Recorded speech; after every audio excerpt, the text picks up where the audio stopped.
Welcome to qnawire. In question A, we have to discuss what it means for the wave function to be normalized. So consider that we have a certain wave function phi of x, and remember that the probability density that's associated with this function is the modulus of phi of x squared. This is the probability density, so I'm going to just put a d index here. And the probability that we find the particle between A and B, x, A is smaller than x, which is smaller than B, is the integral from A to B of the probability density dx. Okay, so the probability that we find the particle somewhere that is between in x, which is between minus infinity and infinity, it's equal to the integral from minus infinity to infinity of the modulus of phi x squared dx. But notice that the particle must be somewhere. So this means that the probability must be 1. And this is what the normalization of the wave function means. So basically, we are imposing, when we normalize the wave function, we impose that this quantity here is equal to 1. But as I said, this quantity means that the probability of finding the particle somewhere is 1. That is, the particle must be somewhere. So basically, the normalization of the wave function means that the particle must be somewhere.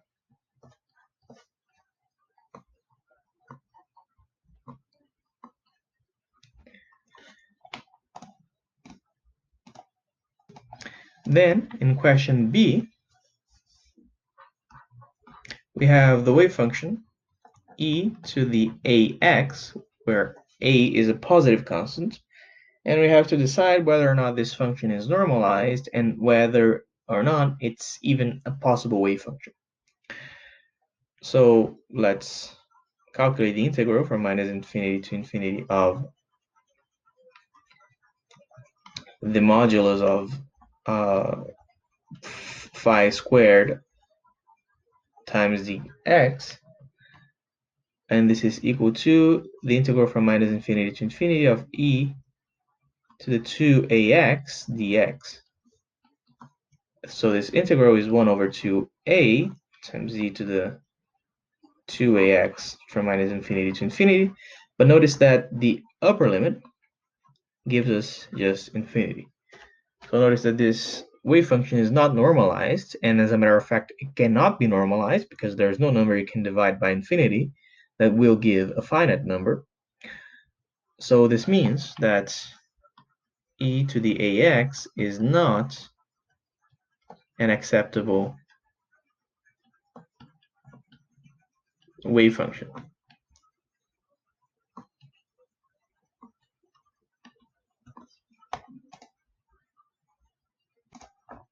Then in question C, we have the wave function a times e to the minus bx, and we have to find what is the value of a such that the wave function is normalized. A and b are positive real numbers here. So first I'm going to calculate the modulus of phi squared. So this is a squared e to the minus 2bx.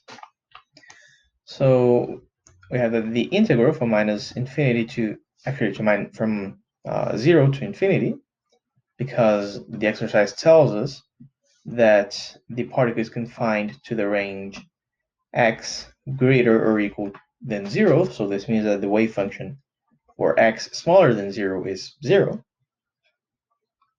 So we have the integral from 0 to infinity of a squared e to the minus 2bx dx. So this is a squared times 1 over minus 2bx times e to the minus 2bx from 0 to infinity. In infinity, e to the minus 2bx is 0, and at 0, it's 1. So this is equal to a squared over 2b, and we want this to be equal to 1. So the function is normalized. So a must be equal to the square root of 2b, which concludes our exercise.